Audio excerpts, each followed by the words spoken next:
Hi hello friends, joy of ലൈറയിലേക്ക് എല്ലാവർക്കും സ്വാഗതം. ഇന്ന് നമ്മൾ ഈ വീഡിയോയിൽ കാണാൻ പോകുന്നത് എങ്ങനെ അരോയിഡ് പ്ലാന്റ്സിന് നല്ലൊരു പോട്ടിംഗ് മിക്സ്ചർ തയ്യാറാക്കാം എന്നുള്ളതാണ്.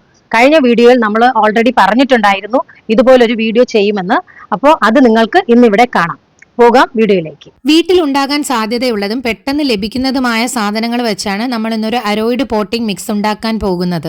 ആന്തൂറിയം, ഫിലോഡെൻഡ്രോൺസ്, മോൺസ്ട്ര, ഡിഫൻബേഷ്യ ഇവയെല്ലാം അറിയപ്പെടുന്നത് അരോയിഡ് പ്ലാന്റ്സ് എന്നാണ്. അപ്പൊ ഈ ഒരു പോട്ടിംഗ് മിക്സ് ഉണ്ടാക്കാൻ എന്തൊക്കെ സാധനങ്ങൾ വേണമെന്ന് നമുക്ക് നോക്കാം. ആദ്യം തന്നെ ഓർക്കിഡ്സിനൊക്കെ യൂസ് ചെയ്യുന്ന പോലെ ഇതിലും നമ്മൾ കരിക്കട്ട യൂസ് ചെയ്യുന്നുണ്ട്. കുറച്ച് ചെറിയ പീസസ് ആണെന്ന് മാത്രം. പിന്നെ എല്ലാ ന്യൂട്രിയൻസും പ്രൊവൈഡ് ചെയ്യാൻ വേണ്ടിയിട്ട് മണ്ണും മണലും കൂടെ ചേർന്ന ഗാർഡൻ സോയിലാണ് എടുത്തിട്ടുള്ളത്. അരോയിഡ് പ്ലാന്റ്സിന്റെ റൂട്ട്സിന് എയറേഷൻ ആവശ്യമുണ്ട്. അപ്പൊ ക്ലേ ബോൾസ് യൂസ് ചെയ്ത് കഴിഞ്ഞാൽ എയറേഷനും അതുപോലെ തന്നെ വാട്ടർ ഹോൾഡിംഗ് കപ്പാസിറ്റി അതിന് കുറച്ച് കൂടുതലാണ്. ഇത് ഈർപ്പം നിലനിർത്താനും സഹായിക്കും. അടുത്തതായി നമ്മൾ ചാണകപ്പൊടിയാണ് യൂസ് ചെയ്യുന്നത്. വെരിഗേറ്റഡ് അല്ലാത്ത എല്ലാ അരോയിഡ് പ്ലാന്റ്സും നമുക്ക് ചാണകപ്പൊടി യൂസ് ചെയ്യാം. അടുത്തതായി കഴുകി ഉണക്കി എടുത്ത കൊക്കോപീറ്റ് നമ്മൾ യൂസ് ചെയ്യുന്നുണ്ട്. പിന്നെ നമ്മുടെ പോട്ടിംഗ് മിക്സിനെ സ്പെഷ്യൽ ആക്കുന്ന ഒരു ഐറ്റം ആണ് ഈ ഒരു ചിരട്ടയെ പൊട്ടിച്ചെടുത്ത ഈ ഒരു പീസസ് എന്ന് പറയുന്നത്. ഒന്നെങ്കിൽ നമുക്ക് ആക്ടിവേറ്റഡ് ചാർക്കോൾ ഈ ചിരട്ടയുടെ പീസസ് കൊണ്ട് ഉണ്ടാക്കാം, അല്ലാന്നുണ്ടെങ്കിൽ ഇങ്ങനെ തന്നെ പൊട്ടിച്ച് നമുക്ക് യൂസ് ചെയ്യാം. അടുത്തതായിട്ട് ചെറിയ പീസസ് ആയിട്ട് മുറിച്ച തൊണ്ടാണ് നമ്മൾ ഇതിൽ യൂസ് ചെയ്യുന്നത്. റേഷ്യോ കാര്യങ്ങളൊക്കെ ഞാൻ തുടരെ പറഞ്ഞു തരാം. അത് കഴിഞ്ഞ് നമ്മൾ പെർലൈറ്റ് യൂസ് ചെയ്യുന്നുണ്ട്. പെർലൈറ്റും പ്യൂമൈസ് ഉണ്ടെങ്കിൽ അതും യൂസ് ചെയ്യുന്നത് നല്ലതാണ്. പിന്നെ ഈ പൊട്ടിയ ഓടിൻ കഷ്ണം നമ്മൾ ഡ്രെയിനേജ് ഹോൾസ് അടയ്ക്കാൻ വേണ്ടിയിട്ടാണ് യൂസ് ചെയ്യുന്നത്, അല്ല പോട്ടിംഗ് മിക്സിന്റെ കൂടെ അല്ല ഉപയോഗിക്കുന്നത്. അപ്പൊ ഈ സാധനങ്ങളെല്ലാം കൂടെ നമ്മൾ മിക്സ് ചെയ്യാനായിട്ട് ഒരു വലിയ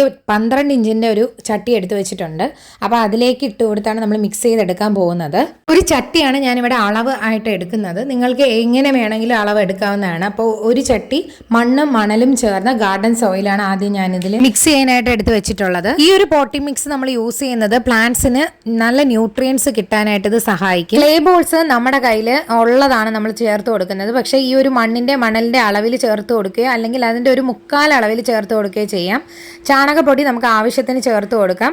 മണ്ണ് മണൽ മിക്സിനെക്കാട്ടിലും കൂടുതൽ വേണ്ട. ഇഴുകി വെച്ചിരിക്കുന്ന കൊക്കോ പിറ്റും പീസസ് ആക്കി വെച്ചിരിക്കുന്ന തൊണ്ടും കഷ്ണവും കൂടെ ചേർത്ത് ഒരു 1/4 കപ്പ് മതിയാവും കേട്ടോ. തൊണ്ടിന്റെ പീസും ചകിരിച്ചോറും കൂടി പോയാൽ വേര് ചീച്ചിലുണ്ടായി ചെടി നശിച്ചു പോകാനായിട്ട് സാധ്യതയുണ്ട്. അപ്പൊ അത് കണക്കിന് വേണം നമ്മൾ യൂസ് ചെയ്യാനായിട്ട്. 1/2 കപ്പോളം ചിരട്ടയുടെ പീസസ് നമുക്ക് ഇട്ട് കൊടുക്കാം. ഒരു ചിരട്ടയുടെ പീസസിന് പകരം ഇതിനെ നമുക്ക് ആക്ടിവേറ്റഡ് ചാർക്കോൾ ആയിട്ട് നമുക്ക് യൂസ് ചെയ്യാവുന്നതാണ്. പിന്നെ നമ്മൾ എടുത്തു വെച്ചിരിക്കുന്ന കരിക്കട്ട അല്ലെങ്കിൽ ചാർക്കോൾ നമുക്ക് ചേർത്ത് കൊടുക്കാം. അത് ചെറിയ പീസസ് ഒരു ചട്ടിയോളം നമുക്ക് ചേർത്ത് കൊടുക്കാം. അതുപോലെ തന്നെ നമ്മൾ പെർലൈറ്റ് അല്ലെങ്കിൽ പ്യൂമൈസ് നമുക്ക് ഓരോ ചട്ടിയോളം നമുക്ക് ചേർത്ത് കൊടുക്കാം. അത് രണ്ടും കൂടെ ചേർക്കുവാണെങ്കിൽ രണ്ടും കൂടെ ചേർത്ത് ഒരു ചട്ടി മതിയാവും. ഓരോന്നാണെങ്കിൽ ഓരോന്നും ഓരോ ചട്ടി വീതം ചേർത്ത് കൊടുക്കാം. അപ്പൊ ഇത്രയും പോട്ടിംഗ് മിക്സ് നമുക്ക് കിട്ടിയിട്ടുണ്ട്. ഇതിനാണ് ചങ്കി പോട്ടിംഗ് മിക്സ് എന്ന് പറയുന്നത്. ഈ ഒരു പോട്ടിംഗ് മിക്സിനെ ഈവൺ ആവുന്ന രീതിയിൽ നമ്മൾ നല്ലതുപോലെ മിക്സ് ചെയ്ത് വേണം പ്ലാന്റ്സിന് നമ്മൾ പോട്ടിംഗ് മിക്സ് ആയിട്ട് യൂസ് ചെയ്യാനായിട്ട്.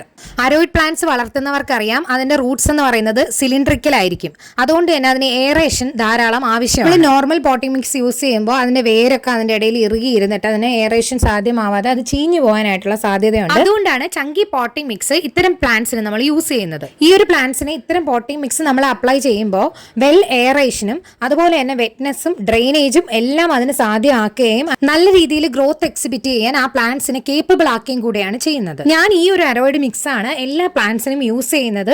അതുകൊണ്ട് തന്നെയാണ് ഞാൻ നിങ്ങളോട് മുന്നേ പറഞ്ഞത് ഞാനിത് നിങ്ങളുമായിട്ട് ഷെയർ ചെയ്യുന്നതായിരിക്കും. പ്ലാന്റ്സിന്റെ ഗ്രോത്ത് എല്ലാം നല്ല സ്റ്റേബിൾ ആണെന്നുള്ള കാര്യമൊക്കെ ഞാൻ നിങ്ങളോട് പ്രീവിയസ് വീഡിയോസിൽ ഷെയർ ചെയ്തിട്ടുണ്ടായിരുന്നു. അപ്പൊ ഈ ഒരു പോട്ടിംഗ് മിക്സുമായിട്ട് എന്തെങ്കിലും സംശയം ഉണ്ടെങ്കിൽ നിങ്ങൾ കമന്റ് ബോക്സിൽ ചോദിക്കുക. അതുപോലെ തന്നെ വീഡിയോ ഇഷ്ടമായെങ്കിൽ ലൈക്ക് ചെയ്ത് ചാനൽ സബ്സ്ക്രൈബ് ചെയ്യാനും മറക്കരുത്.